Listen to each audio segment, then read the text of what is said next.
जूनी इंदौर थाना पुलिस ने शातिर चोरों को पकड़ा है, जिनसे विभिन्न कंपनियों के 100 से अधिक मोबाइल और लैपटॉप जब्त किए गए हैं। इधर 21 अप्रैल को प्रकाश ठाकुर नामक व्यक्ति ने मोबाइल और रुपए लूटे जाने की शिकायत पुलिस को की थी।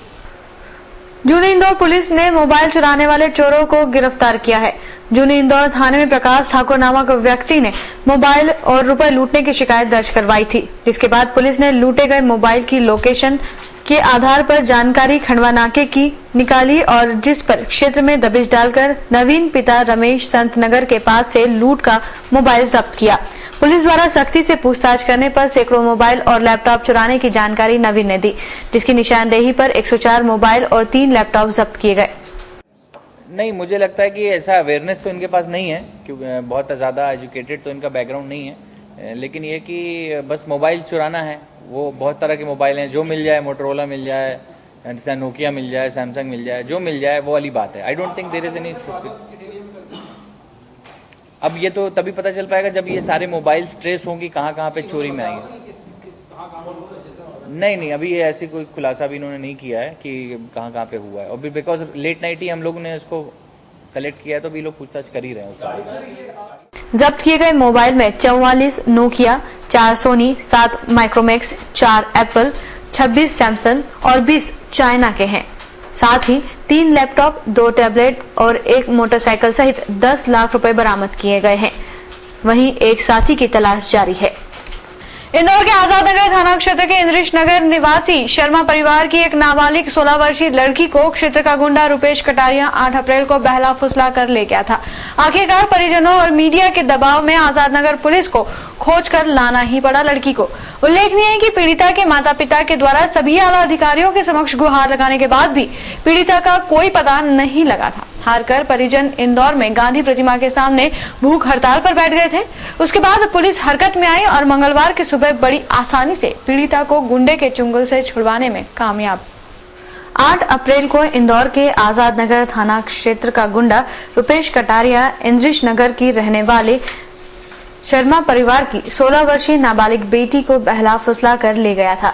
परिजनों के द्वारा इसकी रिपोर्ट आजाद नगर थाने में लिखवाई गई थी, किंतु पुलिस अपने लचर रवैये के चलते पीड़िता को ढूंढने में रुचि नहीं ले रही थी, जिसकी शिकायत पीड़िता के परिजनों के द्वारा पुलिस के हर आला अधिकारी से की गई थी।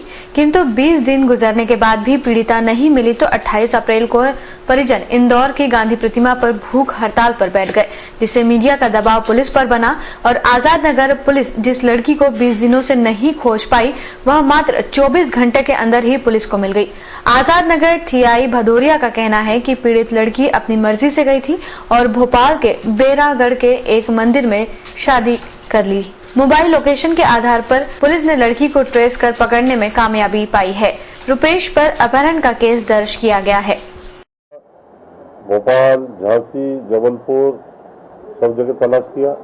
पिछले 2 दिन से भी हमारी पार्टी भोपाल में कैंप किए हुए थी और उस सर्चिंग के दौरान ही कल रात को बेरागढ़ के पास लड़का एक कमरा किराए से लेकर रह रहा था, जहाँ पेंटिंग का काम कर रहा था।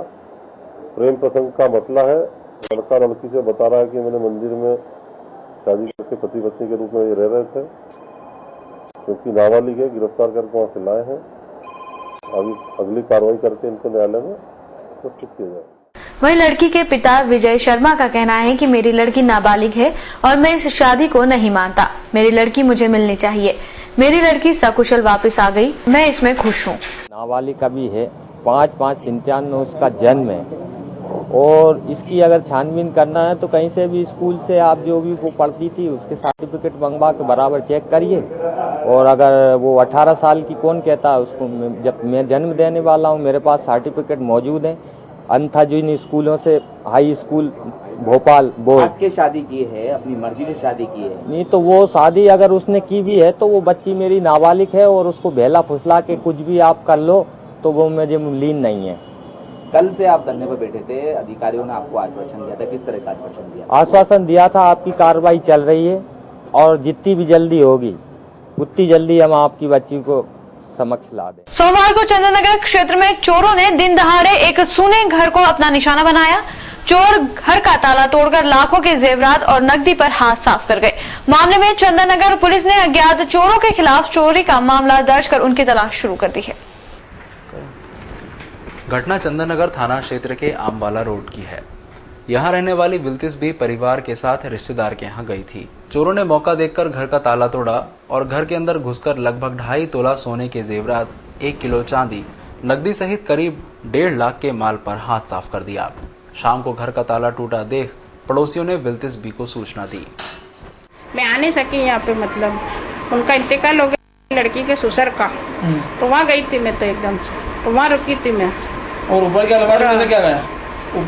ऊपर वो पैसे कोई थोड़े बहुत थे और 1 तोला की चेन थी मेरी लड़की की, ऊपर भी थे। पुलिस को मौके से हैंड ग्लव्स मिले हैं। संभवतः चोरों ने घटना को अंजाम देने के बाद उन्हें यहीं छोड़ दिया। चंदननगर पुलिस ने अज्ञात चोरों के खिलाफ मामला दर्ज कर उनकी तलाश शुरू कर दी है। तेजाजी नगर पुलिस ने छापा मारकर जुआ खेल रहे 9 लोगों को हिरासत में लिया है। पुलिस ने इनके पास से करीब 36,000 रुपए और 7 मोबाइल भी जब्त किए हैं। पुलिस की गिरफ्त में आए सभी जुआरी सभ्य परिवार से जुड़े लोग हैं। तेजाजी नगर पुलिस को मुखबिर से सूचना मिली थी कि मृगनैनी कॉलोनी में कुछ लोग एक प्लॉट पर जुआ खेल रहे हैं। सूचना पर पुलिस ने दबिश देकर जुआ खेल रहे 9 जुआरियों को पकड़ा। पुलिस को इनके पास से करीब 36,000 रुपए और 7 मोबाइल मिले हैं। 7 के बाद मोबाइल थी, सारा जब्त करके गिरफ्तार करके FIR लेके कार्रवाई की जा रही है। पुलिस की गिरफ्त में आए जुआरी सभ्य परिवारों से जुड़े हुए लोग हैं। पुलिस ने सभी के खिलाफ जुआ एक्ट के तहत कार्रवाई की है। लड़की से छेड़छाड़ कर रहे 3 बदमाशों को राष्ट्रपति अवार्ड से सम्मानित युवक ने पकड़ लिया, लेकिन बाद में बदमाश युवक का ही मोबाइल लेकर भाग निकले। मामले में पुलिस ने बदमाशों के खिलाफ मामला दर्ज कर उनकी तलाश शुरू कर दी है। घटना एरोड्रम थाना क्षेत्र के संगम नगर की है। यहां से सोमवार रात एक लड़की जा रही थी, तभी ऑटो रिक्शा में सवार 3 बदमाश लड़की से छेड़छाड़ करने लगे। तभी लड़की के शोर मचाने पर वहां से निकल रहे युवक धीरज ने अपने साथी की मदद से 2 बदमाशों को पकड़ लिया, जबकि एक बदमाश भाग निकला। धीरज दोनों को पुलिस को सौंपने के लिए कंट्रोल रूम पुलिस को फोन लगा ही रहा था, तभी दोनों बदमाश धीरज का मोबाइल लेकर भाग निकले, लेकिन ऑटो रिक्शा वहीं छोड़ गए। जिस धीरज ठाकुर ने बदमाशों को पकड़ा था, उसे राष्ट्रपति द्वारा ट्रेन हादसे को रोकने के लिए सम्मान भी मिल चुका है। एक ऑटो रिक्शा आया, मतलब ये माथापच्ची चल रही थी कुछ मगजमारी लड़की से। 3 लड़के लोग थे शराब में, वो लड़की को जबरदस्ती घीस के ऑटो रिक्शा में बिठा रहे थे। तो क्या हुआ, आपने क्या करा? क्या फिर लड़की चिल्लाने लगी तो वहाँ 2-4 लेडीज और मतलब 2-3 लड़के लोग फिर उनको मतलब मारकूट करी। हमने उनको पकड़ा, एक भग गया और 2 पकड़ा है। तो 2 पकड़ा है तो फिर मैंने कंट्रोल रूम फ़ोन लगाया पुलिस को, तो उनने क्या करा, एकदम छीना झपटी करी, तो वो फ़ोन छीन रहे और फ़ोन छीन के ऐसा कैसा भग गए वो। मामले में एरोड्रम पुलिस ने बदमाशों के खिलाफ मामला दर्ज कर उनकी तलाश शुरू कर दी है। मुख्यमंत्री शिवराज के राज में पुलिस ही नहीं बल्कि दूसरे शासकीय विभागों के अधिकारी कर्मचारी भी तानाशाह होते जा रहे हैं। ऐसी ही एक घटना इंदौर के राज मोहल्ला और कालानी नगर स्थित विद्युत मंडल जोन पर हुई। मंगलवार को समाजवाद नगर में चल रहे विद्युत कार्यों से रहवासियों को होने वाली परेशानियों के संबंध में शिकायत पर विद्युत अधिकारियों से मीडिया कर्मियों ने बात करना चाहिए, तो अधिकारियों का तानाशाह रवैया सामने आया और उन्होंने मीडिया कर्मी पर चोरी का आरोप लगाकर गिरफ्तार कराने की धमकी भी दे डाली। वहीं जब मामले में शिकायत पश्चिम क्षेत्र विद्युत वितरण कंपनी के अधीक्षण यंत्री को की गई, तो उन्होंने मामले पर कार्रवाई करने का दिलासा देते हुए जांच का आश्वासन दिया है। शहर में भीषण गर्मी के कारण शहरवासी बिजली से आग लगने की घटनाओं से जूझ रहे हैं। समाजवाद नगर में परसों रात बिजली फॉल्ट से लगी आग से एक दुकानदार का लाखों का सामान जलकर खाक हो गया। वहीं बिजली केबल में फॉल्ट होने से कई रहवासियों के विद्युत उपकरण जल गए। जब इसकी शिकायत राजमोहल्ला जोन के अधिकारी MS खान से करने जनप्रतिनिधि और मीडिया कर्मी पहुंचे, तो उन्हें खान के अवकाश पर होने की सूचना दी गई। जब अन्य अधिकारियों से बात करनी चाहिए तो अधिकारियों ने गैर जिम्मेदाराना रवैया अपनाते हुए मामले को टालना चाहा, जिस पर जनप्रतिनिधि भी अधिकारियों पर पील पड़े। पार्षद सुनील देगड़े ने बताया कि अधिकारी जिम्मेदारी से पल्ला झाड़ रहे हैं और अधिकारी सीधे मुंह बात करने को तैयार नहीं है और क्षेत्र के सैकड़ों रहवासी बिजली संबंधित समस्या झेल रहे हैं। पिछले 15 दिनों से स्ट्रीट लाइट बंद पड़ी है, लेकिन अधिकारी सुध लेने को तैयार नहीं है। इस जोन पर हिटलर शाही की शिकायतें बार बार मिलती आ रही है और यहाँ के अधिकारी बेहद ही नालायकी से पेश आते हैं जनता के साथ में। इसका सबक इन्हें सिखाना पड़ेगा और शीघ्र ही बड़े अधिकारियों से डी गुप्ता जी से चर्चा करके मैं इनकी शिकायत करूंगा। आपका नाम और सुधीर। कालानी नगर और राजमोहल्ला जोन एक ही परिसर में है। इसी कारण से कालानी नगर जोन पर भी महिलाएं शिकायत लेकर पहुंची थी, जिस पर जोन अधिकारी योगेश आठनेरे से बात करनी चाहिए तो वे अपनी कुर्सी छोड़कर ही भाग खड़े हुए। जब उन्हें आसपास तलाशा गया तो वे मीटर विभाग में आराम फरमाते नजर आए और उन्होंने उपभोक्ता की समस्या को हल करने की बजाय उल्टे मीडियाकर्मी को ही प्रकरण दर्ज करवा गिरफ्तार करने की धमकी दे डाली। नहीं होती आपको। ये कौन है? ये बोलते हैं वहाँ पे गए फील्ड पे गए तो आपने बोला कि यहाँ से पीछे से चलेगा फील्ड पे।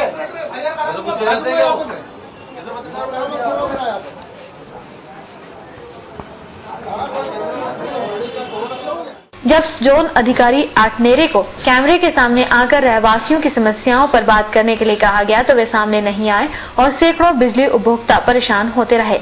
इधर शहर वृत्त के वरिष्ठ अधिकारी निर्मल शर्मा से जब मामले की शिकायत की गई तो उन्होंने अधिकारी को दोषी बताते हुए कार्रवाई करने का आश्वासन दिया। निर्देश का ऐसा है कि ये तो स्टैंडिंग इंस्ट्रक्शन है, इसमें अलग से कोई निर्देश पारित करने की आवश्यकता नहीं होती। अगर वो कुछ गड़बड़ हुई है, सप्लाई मेंटेन करना सबसे पहली प्राथमिकता है। अगर कहीं भी सप्लाई बंद होता है डीपी के कारण या कुछ भी कारण हो तो अधिकारी और कर्मचारी का जो अमला है और उनको जो रिसोर्सेज दिए गए, मैं दिखवा लेता हूँ। बताइए क्या नाम बताया? समाजवादी इंदिरा नगर। समाजवादी इंदिरा, ठीक है। आज ही जोन अध्यक्ष द्रविड़ नगर के जोन अध्यक्ष है जो सुधीर देवड़े, उनसे भी हिज्जत की गई है आपके अधिकारियों द्वारा। शहर में लाखों बिजली उपभोक्ता अधिकारियों के तानाशाह रवैये से परेशान हैं। अधिकारियों ने जहां मीडिया कर्मियों से दुर्व्यवहार किया तो आमजन की समस्याओं को हल करना तो दूर कुर्सी छोड़कर ही भाग खड़े हुए। वहीं वरिष्ठ अधिकारी कार्रवाई का दिलासा देकर मामले को ठंडे बस्ते में डालते दिखाई दिए। अब देखना यह है कि आमजन की समस्याओं के साथ अधिकारियों का अड़ियल रवैये में सुधार कब आता है। इंदौर रेलवे स्टेशन का मुख्य पार्किंग स्टैंड पिछले लंबे समय से अवैध वसूली, दादागिरी और अन्य अवैधानिक गतिविधियों का स्टैंड बन चुका है। लेकिन न तो रेलवे अधिकारी इस ओर ध्यान दे रहे हैं और न ही रेलवे पुलिस, क्योंकि दोनों को ही इस अवैध कमाई में हिस्सेदारी मिल जाती है, ऐसे पीड़ित लोगों का कहना है। इंदौर रेलवे स्टेशन पर होने वाली दादागिरी और अवैध वसूली से आम यात्री खासे परेशान हैं। अपने वाहन पार्किंग में रखने वाले यात्रियों से आए दिन अभद्रता होना रेलवे पार्किंग पर आम बात है। मनमाना पार्किंग शुल्क वसूली यहाँ का नियम है, लेकिन बेबस यात्री हर बार मन महसूस कर रह जाते हैं, क्योंकि उनकी पीड़ा पर ध्यान देने वाला कोई नहीं। न तो रेलवे अधिकारी सुनते हैं, न ही रेलवे पुलिस। कई बार वसूली का यह मामला रेलवे डीआरएम के सामने उठाया गया, मगर कुछ नहीं हुआ। इधर रेलवे स्टेशन पर पार्किंग माफिया की दादागिरी से खुद रेलवे सलाहकार समिति के जगमोहन वर्मा भी त्रस्त है। शनिवार को पत्रकारों के साथ जीआरपी पुलिस द्वारा किए गए दुर्व्यवहार को लेकर पार्किंग स्टैंड का ठेला निरस्त करवाने की मांग डीआरएम से करेंगे। और किसी प्रकार की स्लिप नहीं दी जाती, अगर दी भी जाती है तो उस पर तारीख अंकित नहीं होती, पैसे ज्यादा लिए जाते हैं, अभद्रता का व्यवहार किया जाता है। ऐसी घटना कल जब पत्रकारों के साथ हुई तो आम जनता के साथ क्या होगी? जगमोहन जी, आपको जब ये सारी जानकारी है तो अब तक मामला क्यों नहीं उठाया गया है डीआरएम के सामने? ये एक बड़ी घटना हुई है, उस घटना को देखकर 1-to-1 डीआरएम से बात की जाएगी। उस पार्किंग ठेके को निरस्त करने की मांग भी की जाएगी, क्योंकि आए दिन ऐसी घटनाएं होती रहती हैं। छोटी मोटी कोई शिकायत करता है तो 1000-2000 रुपए दंड करके वो रेगुलेटरी में एक स्टैंड चला जाता है। रेलवे के अधिकारी भी मिले हुए हैं इस मामले में? नहीं, अधिकारी तो नहीं मिले। अगर शिकायत अगर हम करते हैं तो बराबर उसको पनिशमेंट किया जाता है, उसको दंड दिया जाता है, पर दंड देने का भी एक निर्धारण होना चाहिए कि इतने दंड होने के बाद पार्किंग ठेका निरस्त किया जाए। तो इस मामले को डीआरएम तक लिया जाएगा। डीआरएम की जो हमारी बैठक होगी उसमें उठाएंगे और आगे जेडआईसीसी की बैठक है उसमें उठाएंगे। यह मामला तो मीडिया कर्मियों के साथ हुआ, जिसकी गूंज भोपाल तक पहुंचने के बाद मामला चर्चा में आया, मगर यहाँ पर आए दिन होने वाले विवाद को पुलिस और रेलवे अधिकारी दबा देते हैं। यदि शुरू से ही रेलवे अधिकारी और पुलिस नियमों का पालन करती तो गुंडों के हौसले बुलंद नहीं होते। जिला कोर्ट ने हत्या के एक मामले में दोषी पाते हुए 2 आरोपियों को आजीवन कारावास की सजा के साथ साथ 1-1000 रुपए के अर्थदंड की सजा सुनाई है। अर्थदंड नहीं भरने पर 6-6 माह का कारावास अलग से भुगतना होगा। आरोपियों ने अपनी ही साड़ू भाई को जहर देकर मार डाला था। यह फैसला न्यायाधीश राजेश कुमार गुप्ता की कोर्ट ने मंगलवार को सुनाया। शासकीय लोक अभियोजक संतोष चौरसिया ने बताया कि मंगलवार को कोर्ट ने आरोपी गंगाराम और बाबूलाल दोनों निवासी ग्राम सकतगढ़ी बदनावर जिला धार को हत्या के एक मामले में दोषी पाते हुए आजीवन कारावास की सजा के साथ 1,000 रुपए के अर्थदंड की सजा सुनाई है। आरोपियों ने अपने सगे साड़ू भाई को, जो गौतमपुरा क्षेत्र में रहता था, वह शिव मंदिर का पुजारी था। आरोपियों ने उसे धोखे से दिनांक 25 मई 2012 को जहर खिला दिया था, जिसकी 26 मई को मौत हो गई थी। हत्या के पीछे जो कारण सामने आया है, उसके अनुसार तीनों ही लोग आपस में साड़ू भाई है। मृतक अंबाराम की पत्नी उसे छोड़कर गंगाराम के घर चली गई थी। अंबाराम अपनी पत्नी को वापस लाना चाहता था। इसी को लेकर गंगाराम ने बाबूलाल के साथ मिलकर घटना को अंजाम दिया। करता था और वहीं गांव मंदिर पे ही रहता था। घटना दिनांक को क्या नाम से दोनों गए और उसके हाथ पैर पकड़ ली और कुछ जहरीली वस्तु पिला दी, जिससे 26/5/2012 को इसकी मृत्यु हो गई थी। और मृतक की जो पत्नी थी शामूबाई, ये अपने गंगाराम के साथ ही रहती थी। इसमें न्यायालय ने दोषी पाते हुए आरोपी गण को 302 में आजीवन की कारावास की सजा और 1,000 रुपए अर्थदंड और 1,000 रुपए न देने पर 1 वर्ष के सश्रम कारावास की सजा दी। फैसला माननीय राजेश कुमार गुप्ता साहब ने पारित किया।